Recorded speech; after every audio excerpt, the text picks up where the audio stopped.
In Bangladesh, thousands took to the streets to protest the alleged burning of dozens of Quran copies. Several police officers were injured as they tried to disperse the furious crowd. Two men have been accused of burning around 45 copies of the holy book. आप लगातार खबरें सुन रहे हैं कि Sweden और Denmark जैसे देशों में कुरान जलाई जा रही है। इस तरह की घटनाएं यूरोप में बढ़ती जा रही हैं। The accused have been arrested in the northeastern city of Sylhet. Accused say they committed the act as the copies of the Quran were very old and some had printing mistakes. कई मुस्लिम देशों में Sweden और Denmark के खिलाफ विरोध प्रदर्शन हो रहे हैं, लेकिन इन सभी के बीच एक ऐसी घटना हुई है जिसने मुस्लिम देशों के साथ साथ पूरी दुनिया को हिलाकर रख दिया है।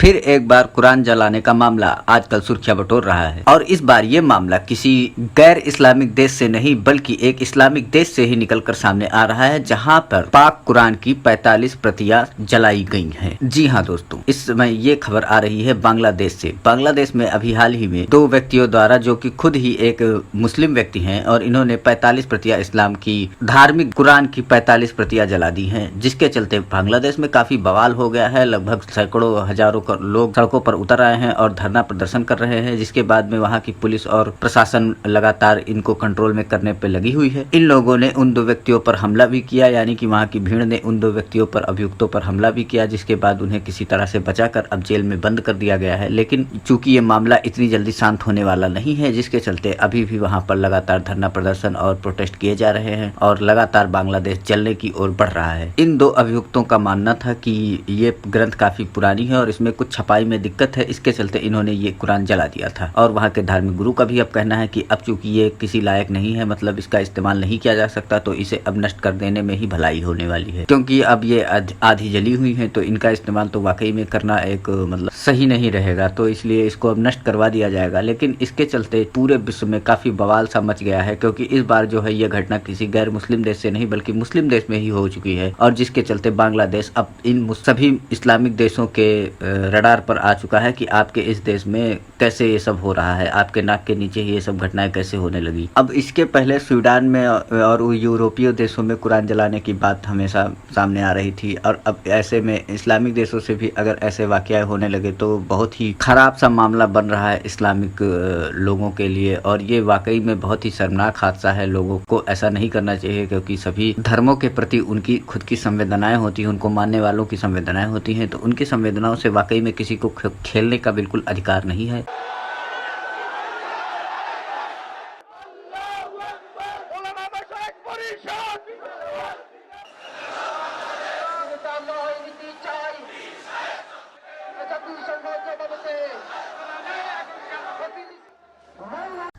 মুসলমানদের পবিত্র ধর্মগ্রন্থ কোরআন পোড়ানোর অভিযোগ এনে মধ্যরাতে হঠাৎ উত্তপ্ত হয়ে ওঠে সিলেট নগরের আখালিয়া এলাকা।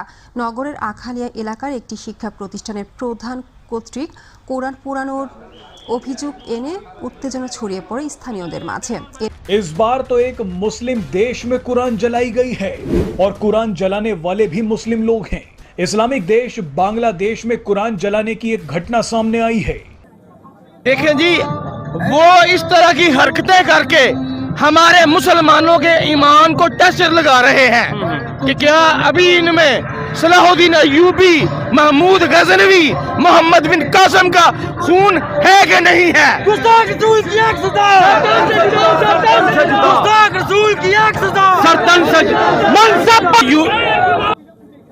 Disposing a Quran that is no longer usable is permissible according to some Muslim scholars. However, it has to be done respectfully.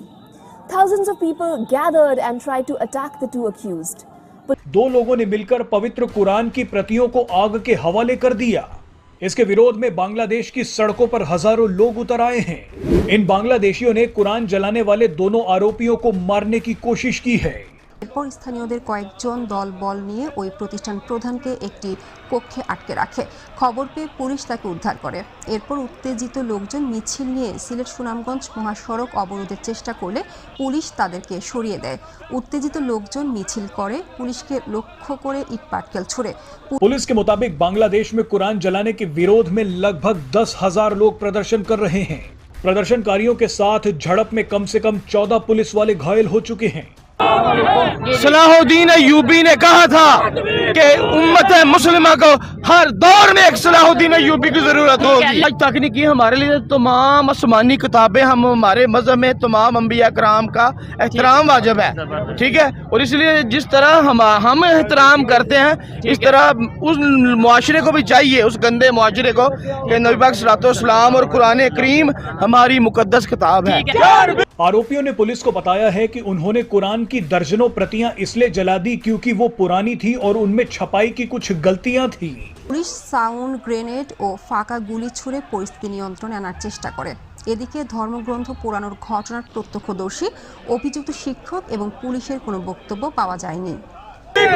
यही कहना चाहूंगा कि ये जो स्वीडन मुल्क है इस पर लानत, बेशुमार लानत, आज हर मुसलमान को निकलना चाहिए। इसके लिए जान भी कुर्बान है हमारी, हमारा दिल, जान, माल, औलाद कुर्बान। लोग जो है सोए रहते हैं, हम लोग सोए ना रहे तो ये लोगों की जरूरत नहीं होती ये काम करने की।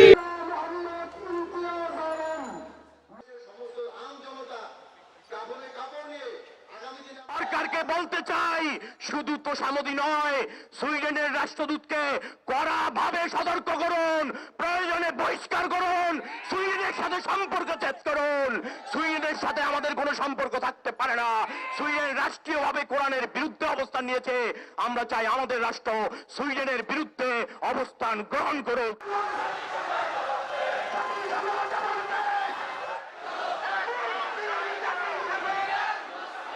जवान मिलके इस्लाम के लिए, अपने वतन के लिए निकलेंगे, हमारी इकॉनमी दिन रात हम मेहनत करें, जब हमारी इकॉनमी स्ट्रॉन्ग होगी हम मुंह तोड़ जवाब देंगे।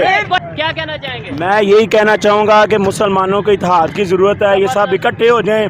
अमली तौर पे हम जीरो हो चुके हैं, मुसलमान सिर्फ नारे लगाने की हद तक हैं। हमें चाहिए हम भरपूर मेहनत करें, इसका फायदा नहीं है, लेकिन सिर्फ अपनी अपनी हाजिरी लगवाने के चक्कर में है। लेकिन इंशाल्लाह जब ये सारी इमाम जैसे आज इकट्ठी है, अगर ये वाकई दिली तौर पे सारे अपने वतन के लिए, इस्लाम के लिए, दीन के लिए इकट्ठे हो जाएंगे, इंशाल्लाह उसी दिन उसी रात इनकलाब आ जाएगा इंशाल्लाह। Police had to fire rubber bullets and tear gas to dispel the angry crowds.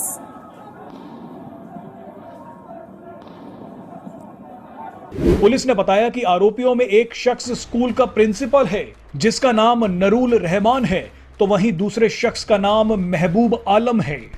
आपको बता दें कि इन दोनों ने मिलकर कुरान की 45 प्रतियों को जलाया है।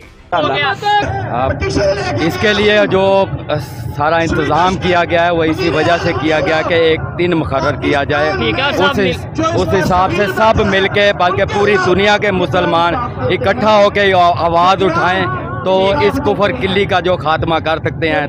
ताजदारे खत्म नबूवत जिंदाबाद जिंदाबाद जिंदाबाद, मन सब्बा नबियन फक्तुलू हो। ठीक है, कोई टाइम नहीं होता, और इस्लाम के अंदर जो जिहाद है वो फीस भी लिल्लाह है, ठीक है। अल जिहाद लब्बैक लब्बैक, अल जिहाद लब्बैक लब्बैक। पुलिस ने कुरान की जली हुई इन 45 प्रतियों को जब्त कर लिया है।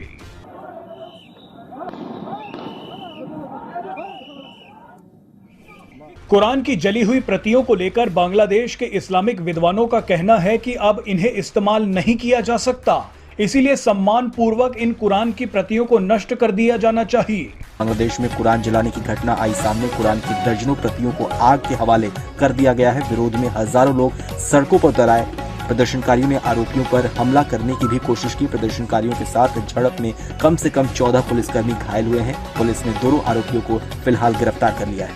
कुरान के लिए हम अपने नबी पाक सल्लल्लाहु अलैहि वसल्लम के लिए अपनी जान भी निछावर कर सकते हैं, अपना माल भी पेश कर सकते हैं, अपनी इज्जत आबरू सब कुछ हुजूर की इज्जत के लिए है। और हम यही पैगाम देने के लिए आए हैं कि हुजूर की इज्जत सबसे अव्वल है। ये वो हमारे जज्बात को जगाते हैं, वो चेक करना चाहते हैं कि इस्लाम की पावर कितनी है। तो हम आज इसलिए आए हैं कि हम बताएं उनको कि इस्लाम की पावर अभी है, अभी गैरत मुस्लिम जो है वो जिंदा है। हम अपने इस्लाम और अपने दीन के लिए, अपने मुस्तफ़ा के लिए, कुरान के लिए हर मामले में हम आवाज उठाना चाहिए, ये लगने चाहिए इंसानियत के। आपको बता दें कि बांग्लादेश में हुई इस घटना के बाद तनाव बढ़ता जा रहा है। हैरानी की बात देखिए कि दुनिया भर में अचानक कुरान के अपमान की घटनाएं बढ़ती जा रही हैं। यूरोप में तो खुलेआम कुरान के अपमान की इजाजत दे दी गई है। फ्रीडम ऑफ स्पीच के नाम पर यूरोपीय देशों में सब कुछ जायज बताया जा रहा है। बहरहाल अपने फायदों के लिए मुस्लिम लोगों का इस्तेमाल करने वाले लिबरल और सेक्युलर गैंग के लोग कुरान के अपमान पर खामोश हैं। अगर जंग हो सकती है तो इस्लाम के लिए क्यों नहीं हो सकती?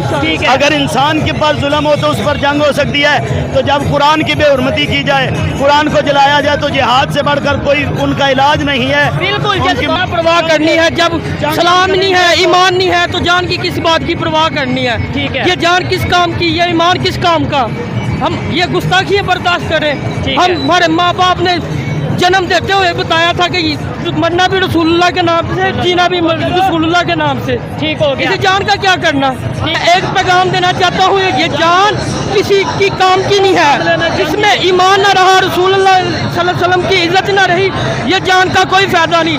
जंग करो, उनका सर उतारो, उनको खत्म कर दो, यही सब कुछ है। और दुनिया में कुछ नहीं।